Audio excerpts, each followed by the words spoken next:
Quand je pense au thème de la foi fragile, j'adore ce thème parce qu'il casse les idées perfectionnistes et pas trop réalistes qu'on a de notre rapport à Dieu. Et le cas que je préfère lorsqu'il s'agit de ce thème, c'est celui de Zacharie, le père de Jean le Baptiste. Luc au chapitre 1 nous raconte le récit d'un homme âgé qui, lorsqu'il était en train de vaquer à son service au temple, reçoit tout d'un coup la visitation d'un ange qui lui dit Zacharie, tu as prié pendant très longtemps pour être père, et bien voilà, aujourd'hui, 30 ans plus tard, Dieu t'exauce. Tu es très vieux, mais c'est pas grave. Luc attire notre attention sur un fait important. Il nous dit, avant que je vous raconte en détail ce qui s'est passé, je veux tout d'abord vous dire à qui on a affaire. Zacharie et Élisabeth sont des personnes qui sont issues de la lignée d'Aaron. Donc c'est une lignée sacerdotale, c'est une lignée spirituellement noble aux yeux de Dieu parce qu'elle est au service de Dieu dans le temple. Donc Zacharie a de la crédibilité. Puis il nous dit que sa femme et lui forment un couple de gens pieux, de gens qui cherchent à vivre de façon juste et de façon pure aux yeux de Dieu. Et alors que Zacharie s'acquittait de ses fonctions au temple, un ange lui apparaît et cet ange vient dire à Zacharie qu'une de ses prières, une prière qu'il a priée il y a très longtemps et pendant très longtemps est sur le point de s'accomplir. Une série de circonstances se sont alignées et donc Dieu estime que le bon moment, le moment parfait est arrivé pour que cette chose se réalise. Zacharie et Élisabeth, pour être parents, ont certainement prié pendant très longtemps, au point où Zacharie est devenu vieux, que c'est même plus une prière qui était encore dans la liste de ses prières. Ils ont certainement supplié, pleuré, prié, jeûné, fait tout ce qu'il fallait et n'ont jamais eu de réponse. Mais lorsque Zacharie se retrouve face à face avec le oui de Dieu qui est cet ange Gabriel qui lui dit voilà, c'est toute son humanité qui ressort. Il part un peu en vrille. C'est-à-dire que cet homme qui a servi toute sa vie comme prêtre, lorsque l'ange Gabriel lui apparaît, il n'est plus cet homme de Dieu qui a une connaissance des Écritures parfaite et une foi à casser le plafond. Avant d'être cet homme de Dieu-là, il est avant tout un homme qui a peur, un homme qui a attendu pendant si longtemps qu'il a pensé que c'était bien trop tard pour lui, un homme qui a porté le poids de plusieurs années de supplications qui n'ont pas vu le jour. Un homme qui peut-être parfois ne comprenait pas pourquoi Dieu ne leur accordait pas à eux ce qu'il accordait à d'autres personnes de façon tellement rapide et tellement facile. Et je trouve quand même intéressant que on se souvienne de l'histoire de Zacharie lorsque Zacharie est au temple en train de servir. Quand l'ange Gabriel dit à Zacharie, bon ben voilà, tu l'as prié pendant 20, 30, 40 ans,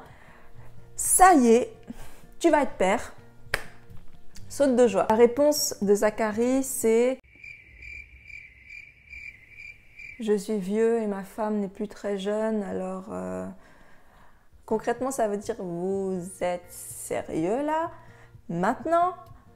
Comment? On aura l'air de quoi? De vieux avec un bébé. Comment est-ce que c'est possible? Je suis vieux et fatigué. Je n'ai plus la force et les ressources pour féconder qui que ce soit. » Un oui à cette prière-là n'est plus aussi importante que lorsque j'étais plus jeune. C'est maintenant que j'ai bâti mon identité sur tout à fait autre chose que d'être un homme qui aura une descendance que vous me dites oui. J'aime le fait que la confusion de Zacharie manifeste bien à quel point c'est extrêmement difficile pour l'être humain de supporter le temps de Dieu. Une prière qui ne s'exauce pas fait quelque chose à l'âme. Ensuite, l'histoire part un peu en vrille. Quand Zacharie répond ce qu'il a répondu à l'ange, l'ange Gabriel lui dit « Ok, merci Zacharie d'avoir participé, tu peux aller t'asseoir. Tu seras muet jusqu'à ce que ta femme donne naissance à un fils et que ce que je dis s'accomplisse. Parce que là, mon gars, t'as vraiment manqué de foi. T'as abusé, t'as abusé. Tout le monde ne reçoit pas la visitation d'un ange. Toi, t'as reçu et t'as pas cru. Allez, moi d'avion, ça t'apprendra à dire n'importe quoi. » Pendant longtemps, j'ai un peu lu l'histoire comme ça et puis en fait, je me suis rendu compte que c'est tellement pas l'histoire d'un homme qui est puni parce qu'il a manqué de foi en devenant muet. C'est tout le contraire. Déjà, rappelons que Zacharie n'est pas le premier dans une situation comme celle-ci qui reçoit la visitation d'un ange et qui lui parle d'un enfant alors qu'il est trop vieux. Sarah avait été dans la même situation et Sarah a ri. Et Sarah, on ne l'a pas punie, elle n'est pas devenue muette. Ensuite, après Zacharie, Marie reçoit aussi la visitation de l'ange Gabriel. Et il lui dit à peu près la même chose. Et Marie, elle aussi, comme Zacharie, a peur. Et en plus, elle lui dit aussi, mais Je comprends pas. C'est-à-dire que son intelligence ne saisit pas ce que l'ange Gabriel raconte et elle aussi, elle lui dit mais comment est-ce que ça va se passer? Parce qu'en fait, je suis vierge et demain, je serai encore vierge puisque mon mariage avec celui qui m'a demandé en fiançailles, c'est pas près d'arriver, c'est dans très longtemps. Ni Sarah, ni Marie ou d'autres n'ont été punis parce qu'ils ont posé des questions légitimes. Zacharie lui dit mais comment comprendre que ce que tu dis va vraiment arriver? Je n'ai pas ce qu'il faut pour féconder quelqu'un et ma femme avance en âge. Il pose une question à son niveau, mais il n'est pas dans la négation absolue. Il part pas en courant, il dit pas « Gabriel, arrête de dire n'importe quoi, arrête de dire n'importe quoi, arrête, arrête, arrête ». Il a de la foi, mais il a une foi vacillante et fragile. Et en réponse à cette foi molle, l'ange lui dit « Parce que tu ne crois pas, parce que ta foi est trop légère, voici tu seras muet ». Dans le texte original, en grec, le mot « voici », ça s'est écrit « idaou ». Idaou, en fait, c'est pour nous, dans notre grammaire française, c'est voici ou voilà. Et c'est ce qu'on appelle voici ou voilà une interjection. Et c'est là, en l'occurrence, une interjection dans le but d'offrir quelque chose ou de recevoir quelque chose. On se dit voici, donc offrir, recevoir, c'est pour un cadeau. Et quand on offre un cadeau, eh bien, on l'offre à quelqu'un qu'on aime bien, pas à quelqu'un qu'on déteste. Ou quelqu'un contre qui on est en colère. On n'offre pas de cadeau, je sais pas toi, mais moi j'offre pas de cadeau à quelqu'un qui m'a agacé. Vu ta réponse, voilà ton cadeau. Tu seras muet. Donc Zacharie sort du temple en étant muet, mais par contre, on sait dans les Écritures qu'il est devenu sourd après. Parce que au moment de choisir le prénom de Jean, il est écrit qu'on fit des signes à Zacharie pour lui demander d'écrire un prénom. Donc si on fait des signes à quelqu'un, c'est parce qu'il n'entend pas. En sortant du temple, il est muet. À la naissance de Jean-Baptiste, il est sourd et muet. Et on peut voir dans la vie de Zacharie, dans ce court passage, qu'en le rendant sourd et muet, Dieu a vraiment manifesté son amitié et sa protection à Zacharie de deux manières. Premièrement, malgré qu'il ait manqué de foi, Dieu a voulu que Zacharie continue d'être appelé serviteur de Dieu par sa communauté. On le sait parce que Dieu l'a rendu muet tout de suite, mais la surdité est venue après. Il aurait pu sortir sourd et muet. Et ça a du sens parce que, selon la tradition juive, un muet de la classe sacerdotale peut continuer à être au service du temple. Par contre, un homme sourd ne pouvait pas continuer à servir. Il n'allait pas entendre les prières, il n'allait pas entendre les appels du chauffard. Il y avait 24 classes qui devaient tourner et s'alterner d'une semaine à l'autre pendant 6 ans. Donc, il restait encore du temps à Zacharie et il a fini son temps. Il était déjà sûrement très vieux, mais il a fini son service.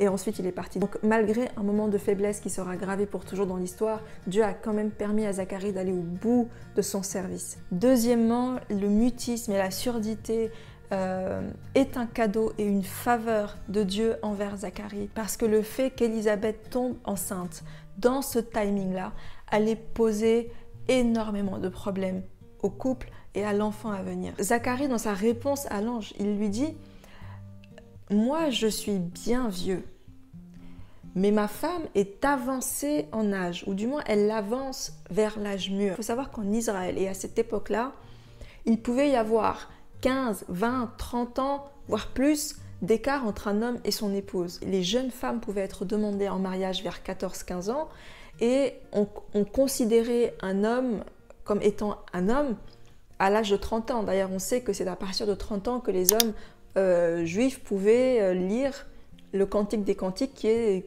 un poème, un recueil sexuel. Si Zacharie, qui dit que lui par contre est bien vieux, il a cette femme qui est encore relativement jeune, mais qui avance vers l'âge de la ménopause, mais on sait qu'elle était stérile, mais rien ne nous dit qu'elle était déjà ménopausée. Si cette femme tombe enceinte, ce qui va être dit, c'est que ce n'est pas Zacharie le père. Élisabeth a fauté par l'adultère, l'enfant est un bâtard, il y aurait toujours des rumeurs qui circuleraient sur l'enfant, et pour Élisabeth, Élisabeth risquerait la lapidation. Zacharie, qui a déjà une fois hésitante et molle dans des tribunaux à n'en plus finir. On sait que la justice d'Israël, on l'a vu avec Jésus, était un peu bancale.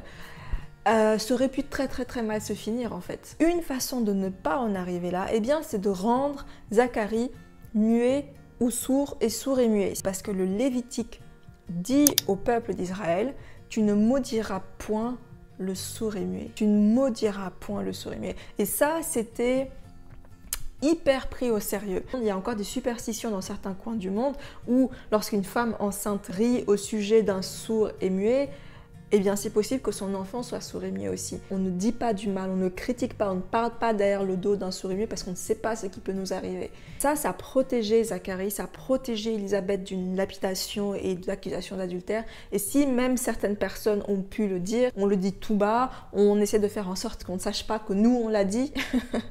Et ça n'a peut-être pas été la chance de Marie de Nazareth, puisque Jésus, lorsqu'il s'entretient avec certains pharisiens, ils lui disent dans Jean au chapitre, je vais le retrouver, « Nous, on sait d'où on vient, on n'est pas né de la prostitution comme toi. » L'air de dire, ta mère, ça fait 30 ans ou plus que des rumeurs circulent sur le fait que ta naissance était un peu bizarre. Peut-être qu'Élisabeth, par la surdité et le mutisme de Zacharie, a échappé à ça. Ce que je retiens de cette histoire, c'est que ce n'est pas juste l'histoire de Zacharie qui a manqué de foi.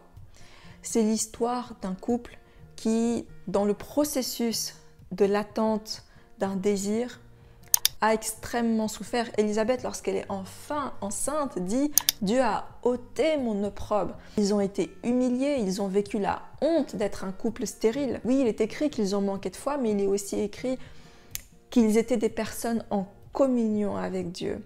Ils étaient des personnes qui étaient justes aux yeux de Dieu. Il y a des gens qui ont une foi fragile, une foi molle parce qu'ils ne sont pas en communion avec Dieu ou ils ne sont pas de façon régulière en communion avec Dieu. Et il y a d'autres personnes qui sont en communion constante avec Dieu, mais qui ont aussi une foi fragile et une foi vacillante. La différence entre les deux, c'est que les premiers, ceux qui ne sont pas dans une communion avec Dieu, ils reçoivent quand même la grâce de Dieu. Mais ceux qui sont en communion avec Dieu, mais qui ont une foi quand même fragile, ceux-là reçoivent la grâce de Dieu, mais aussi la protection de Dieu, la faveur de Dieu et surtout l'amitié de Dieu. Ce que je note, c'est que l'ange Gabriel lui dit « Malgré ta foi hyper chelou, ce que je dis va quand même s'accomplir ». Zacharie, c'est vraiment le symbole de celui à qui Dieu dit « Je vois, je sais que tu n'as pas les épaules pour ce à quoi je t'appelle, mais je te choisis quand même. Je te choisis quand même. »